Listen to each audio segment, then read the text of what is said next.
Welcome to our podcast. And today's topic is omegas. Omegas. Omega 3s, omega 3 fatty acids or fish oil, but just healthy oils Yeah. in general. There's so much new research Yeah. nowadays, huh?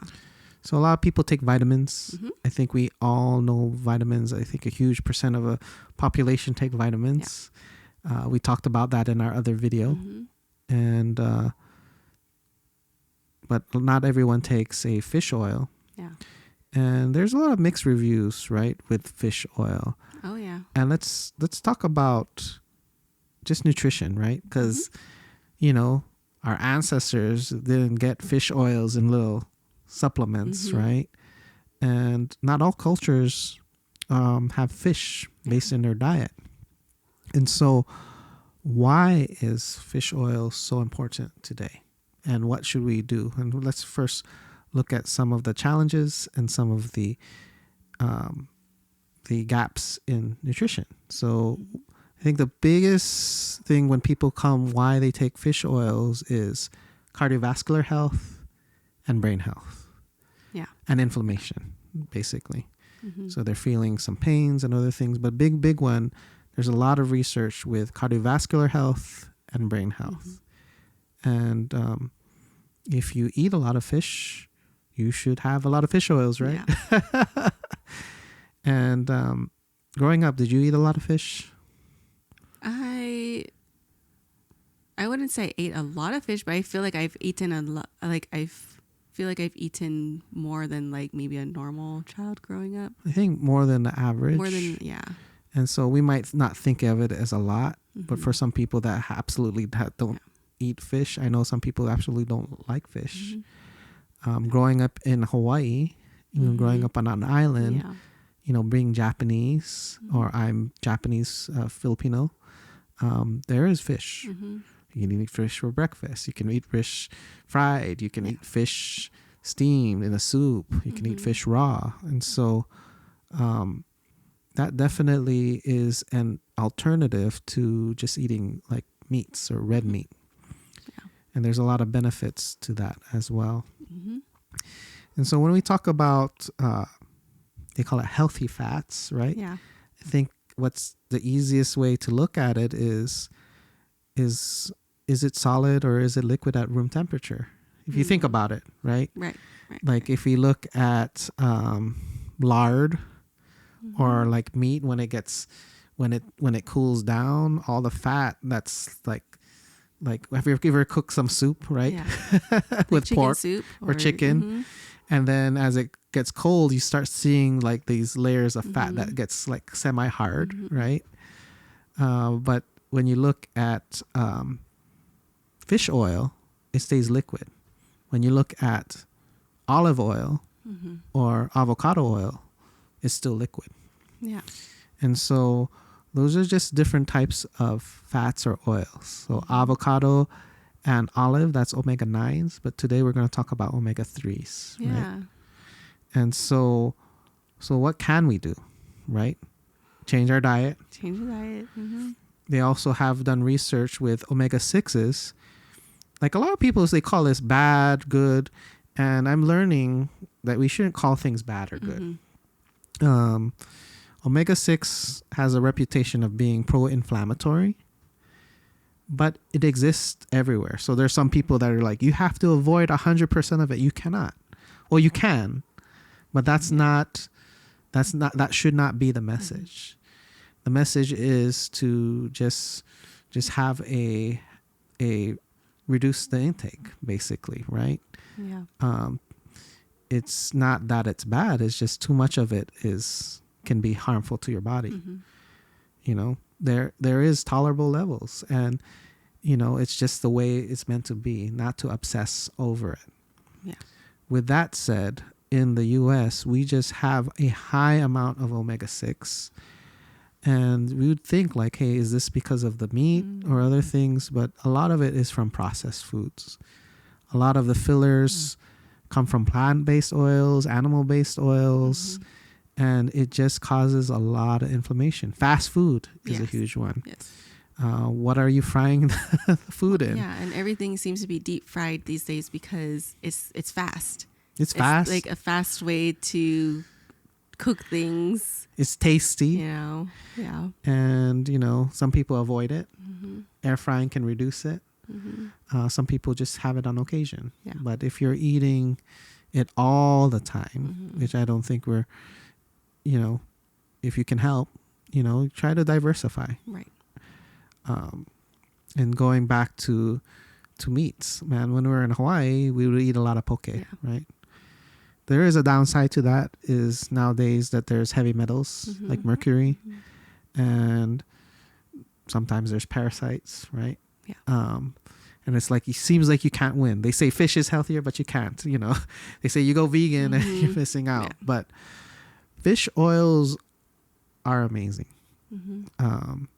They've done research. They've done research specifically to the fish oils that we take that show that it helps reduce the inflammation, helps with cardiovascular health, and they've measured different metrics on that. But they also have studies where fish oils, it seems like they don't do anything, and they have other studies that might be detrimental. And so why all of this huge range? And it really depends on the fish oil, right? Yeah. And so fish oils are antioxidant, but because of its nature, the chemical composition of a fish oil, they can oxidize really fast. And what causes oxidation? Exposure to air. And another word for oxidizing is rancid, right? Or rotting or going rancid. That's the opposite of antioxidants. That's oxidants. So when, and we know this because when you have fresh fish, right? You're not going to have, like, especially sushi, you're not going to have that fishy taste or fishy smell. Like once you have that, then it's just really a sign of it oxidizing. And that obviously is not good for you. Same goes for the fish oils, right? It shouldn't have that rancidity. Yeah. And some people are like, I don't know, is it supposed to taste like, is it supposed to smell like, and they still take it. Yeah. And there's some people that just don't feel well, or they just keep going and not knowing that it's causing more harm than good. They think it's normal for that. And it's like, which then creates the stigma of like, oh, all fish oils are bad and you're going to be burping up fish and like. Yeah. Or that's why they don't do it. Yeah. And it's like, I don't know, do I feel something or not? Right. Well, with our fish oil, they check for it and make sure that there's no heavy metals. They get a great sourcing. So a lot of fish oils on the market do that. Molecularly filter, make sure it's sustainable. We also add orange essential oil to it. High quality, pure,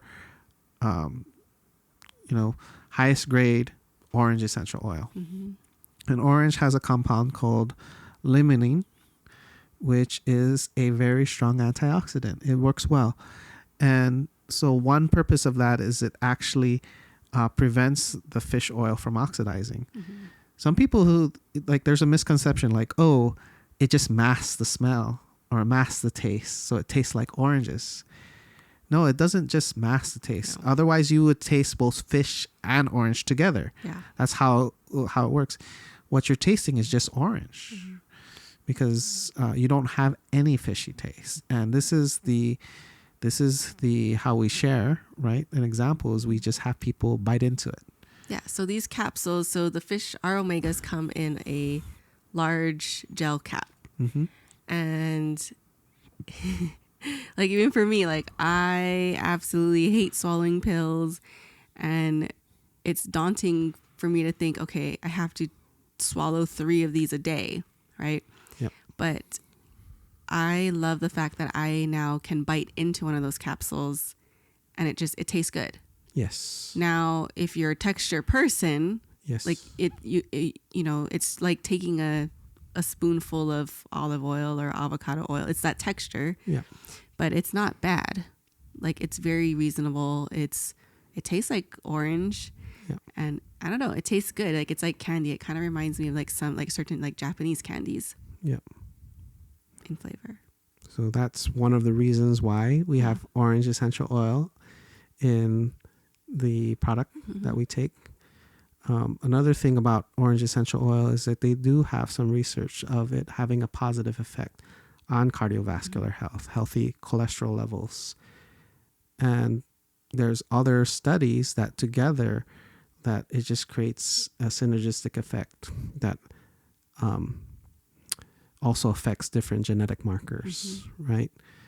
And so it's very different. It's very simple.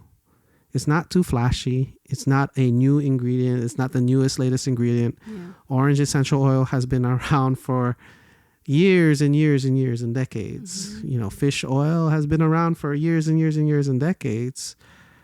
But together, just focusing on quality, no flash, the simplicity, you're getting positive results, you know, just doing little things daily over a long period of time. Yeah.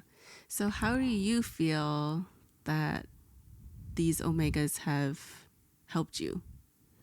Well, I do know that it helps with my brain health. I've always taken omegas for quite a while. I'd say from 2010 is when I was taking omegas. It's hard to pinpoint because in 2010, in my health journey, I was taking a lot of different things. Yeah. I will say for cardiovascular health, you know, I haven't seen any major issues. Over time, sometimes there's some inflammation. They do the CRP to measure that. But for my age and everything, I'm 38, you know, I haven't had any of those markers for cardiovascular health, which I'm only appreciating now, is because now that I reflect, I'm like, oh, I do have a lot of family members that deal with high blood pressure, high cholesterol, you know, a lot of different cardiovascular things. Whereas for me, I'm doing what I can to keep a healthy body. I would say, you know, this is just one factor. How you eat is very important, right? Just also adding more things in the diet, like vegetables with fiber, right? And also one thing that I need to work on is lifestyle. You need to get that heart rate up. Movement, right? You know, not everybody likes to run for cardio, but there's different ways to do cardio. Your heart is a muscle, and it has to move.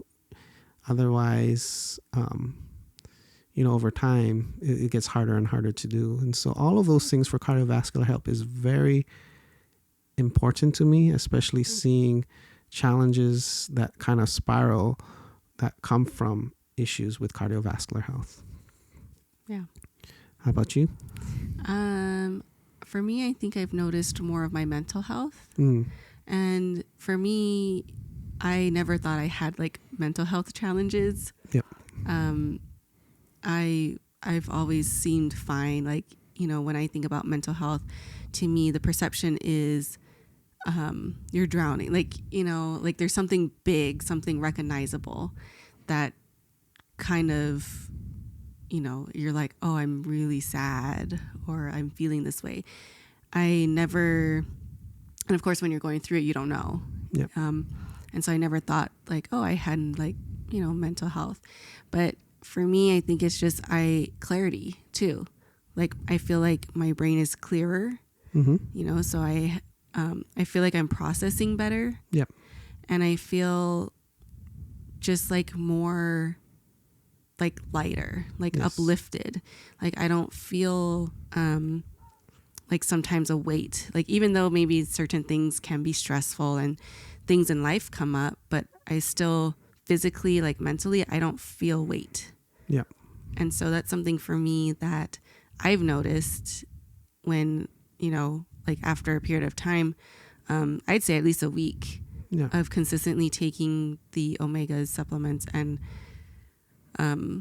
just trying that, you know. Yeah. So I'm the type of person that sometimes I won't do all the things just so that I can pinpoint, hey, does this really help me? And how does it help me?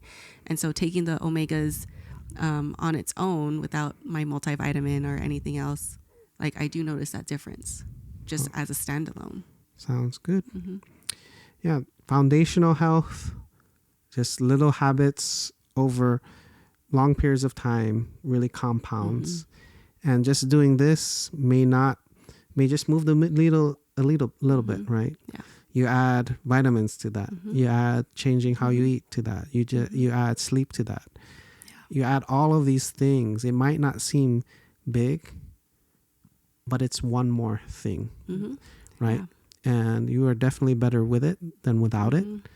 And you see some results right away, but even over a period of time, you start to see that it was worth investing in your health long term. Yes. Yeah.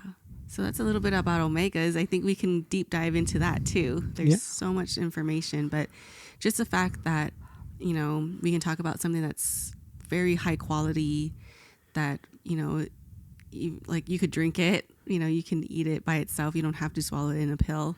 Yeah. And it's functional both for adults and even children, because as long as they can either swallow pills or chew a pill, like, you know, bite that capsule, they can take them too. Yes. Right. So it's beneficial for everyone of mostly every age, you know, toddlers up until, well, maybe not a toddler. But, you know, from a small child up into like a really old adult. And not like when I say like really old, like, I mean like, but yeah, omegas are amazing and they're very beneficial, like you said, and more studies are coming out that prove that. Yeah. And so I'm really excited to see what's going to come about from all of that. And we'll do a deep dive into that sometime later. Sounds good. Yeah. So we'll see you guys again in our next episode. Bye.